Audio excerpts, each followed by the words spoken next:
Bonjour tout le monde, Jean-François Ridel de Saint-Césaire. Donc, on est en grande culture conventionnelle sur Bion. Donc, on a déjà entendu parler un peu de Bion. Ah, puis pendant que j'y pense, tout à l'heure, j'entendais un mot japonais. Vous aviez le Weed Zapper et l'autre compagnie, c'est Zasso. Il y a deux S. Zasso. C'est un mot japonais, ça veut dire mauvaise herbe. C'est brésilien? Ils l'ont peut-être pris du japonais ou... Mais je parle du mot, là. En japonais, zasso, ça veut dire une mauvaise herbe. Je parle du Japon parce que, en fait, ça fait 11 ans que je suis revenu du Japon. J'ai travaillé 10 ans au Japon comme ingénieur en électronique et toutes sortes de choses. Puis je suis revenu sur quelque chose qui est beaucoup plus challengeant, beaucoup plus compliqué, beaucoup plus vivant, c'est-à-dire l'agriculture. Dans les maïs, on parle, quand on se fâche un peu, on peut aller jusqu'à 2950 unités thermiques. Peut-être que pour être un peu plus sûr de récolter tôt, ce serait plus de 2800 peut-être. Nos argiles sont aussi très lourdes, sur 215 hectares. Puis j'essaie de faire une belle rotation. J'essaie d'aller vers les 3 tiers maïs, soya, blé. Puis tout à l'heure, on pourra reparler un petit peu de chanvre aussi. C'est toujours très intéressant, très, comment je peux dire, égayant. Quand les gens viennent visiter le champ, c'est toujours beaucoup de sourires et beaucoup de plaisir. Et ça en prend. Aussi, les cultures de couverture, on fait différents trucs, peut-être depuis 6-7 ans, puis on essaie d'être de plus en plus appliqué dans ce qu'on fait. Dans les pratiques agriculturales, ce n'est pas le but de cette présentation-ci. Néanmoins, je fais tout ce que je peux pour être dans la gestion du trafic, donc le trafic contrôlé sur une pratique de maïs à 8 rangs, 20 pieds ou les roues qui sont aux 3 mètres. Semoir à maïs, semoir à blé.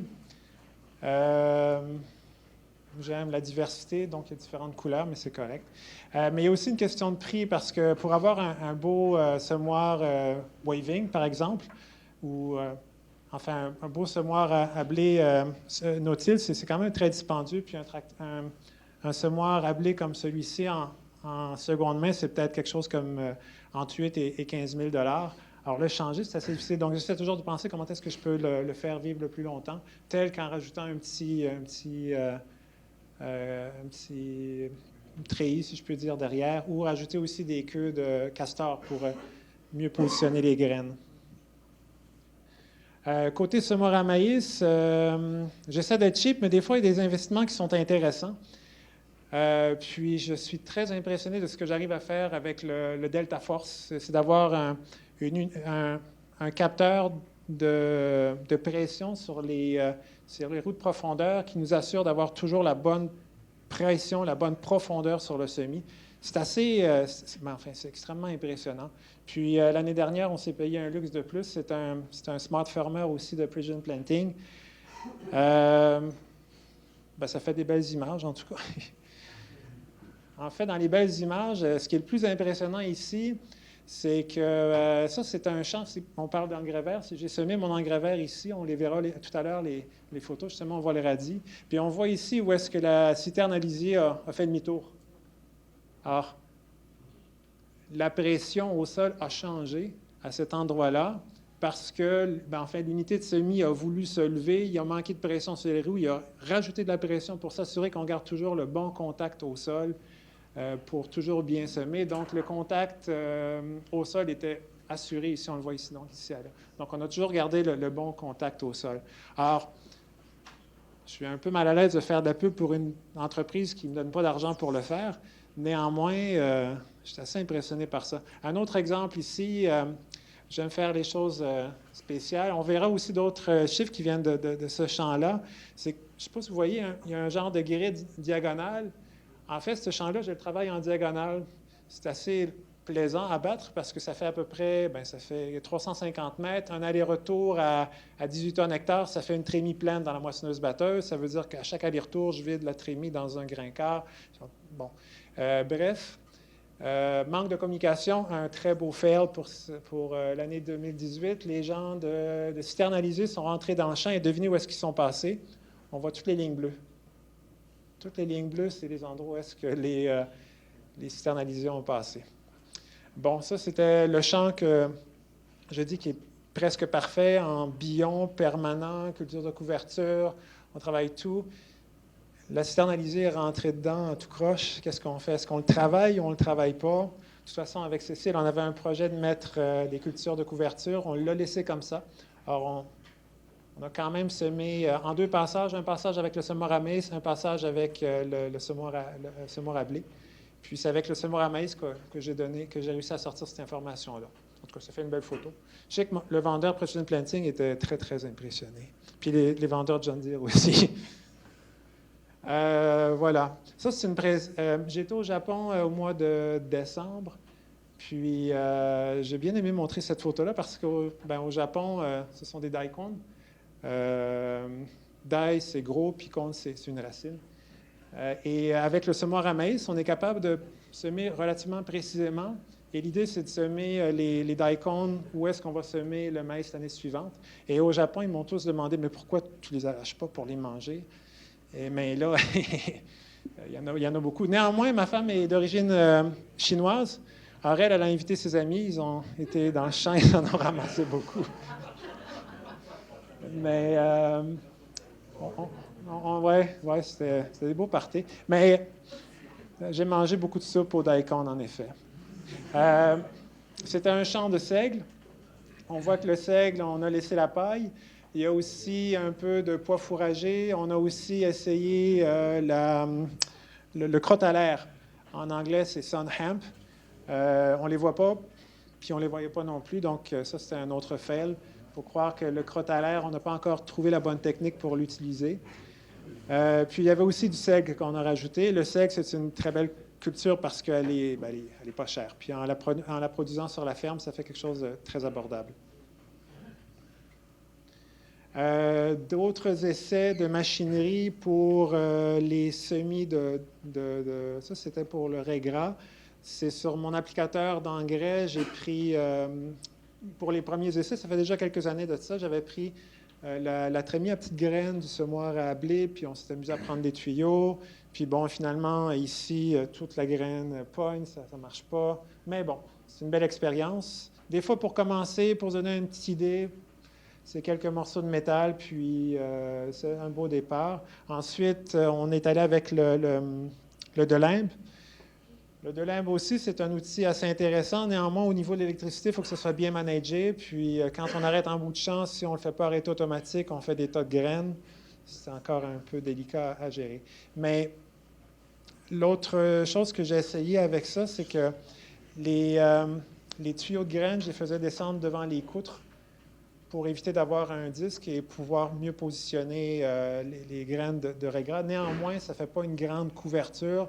Alors, en bout de ligne, est-ce qu'on s'embête de trop? Probablement que ce que j'ai entendu tout à l'heure de Bruno, c'est ce qu'il y a de plus intéressant, c'est-à-dire mettre 2 disques pour le 32 et probablement mettre un disque au centre. Ça semble une très belle idée, mais ça va coûter de l'argent. Maintenant, au niveau de l'implantation du seigle, on travaille sur billons. Ça, ce sont de beaux billons tout neufs où est-ce qu'on a épandu du seigle et les brûler juste avant le début de l'hiver. Donc, ça laisse un certain paillis. Alors ça, c'est assez joli.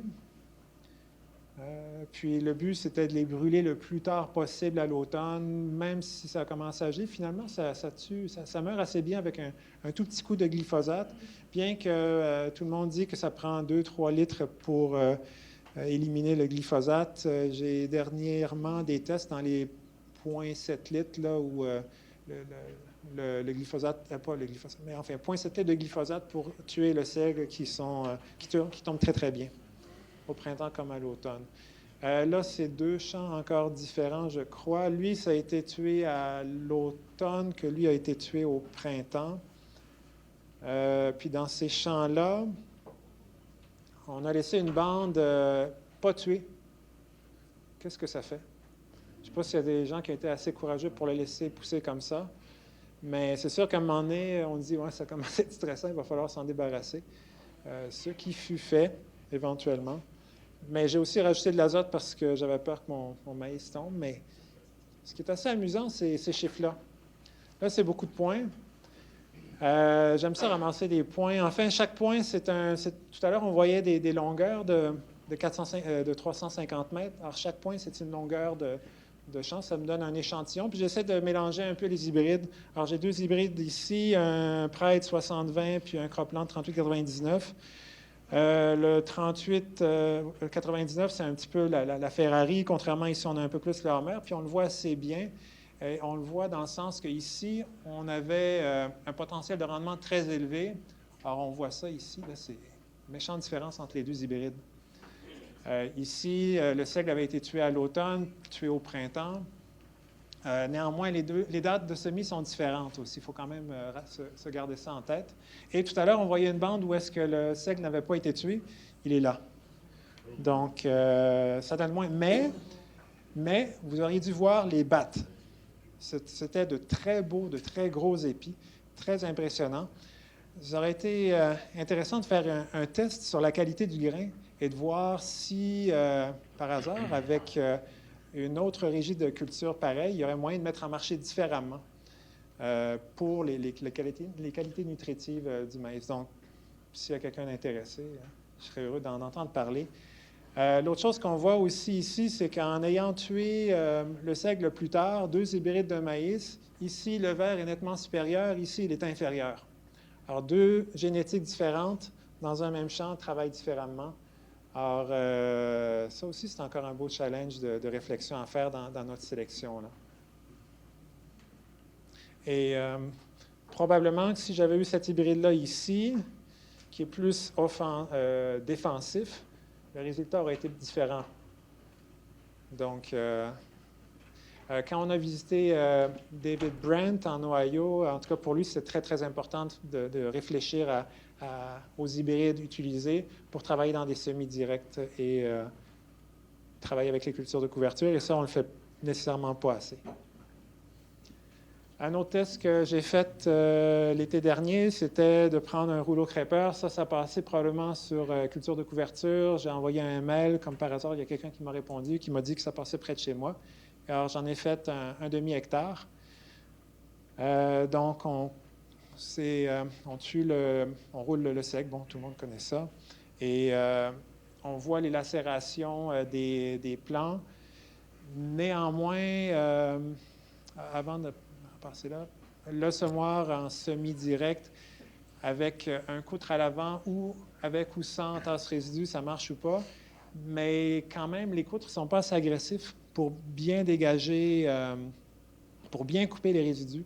Alors, éventuellement, ce que j'aimerais m'acheter cet hiver, c'est un disque comme ça. Ça, c'était quoi? Precision Tillage Technology. Alors, ce sont des dents qui sont recouvertes d'un certain alliage qui devrait mieux couper les résidus. Et avec la forme dentelée, normalement, ça devrait mieux couper les résidus. Donc, la question serait de savoir, est-ce qu'on est mieux de tasser les résidus ou on ne serait pas mieux de simplement les couper? En tout cas, quand le gars présentait ça, il disait qu'il y avait un très grand intérêt pour le semi-direct et les semis dans les cultures de couverture. Voilà. Ah, puis l'autre truc qui est assez intéressant ici, c'est qu'étant donné qu'on a des dentelures sur le disque de sillon, ça fait un léger travail de sol sur le mur du sillon et ça devrait moins lisser le sillon en question. Voilà. Donc, ça, c'est toujours notre seigle qui a été couché, qui se relève tranquillement, comme par hasard. On arrive quand même à voir le soya de place en place. Donc, le but, c'est vraiment d'aller sans herbicides dans cette culture-ci.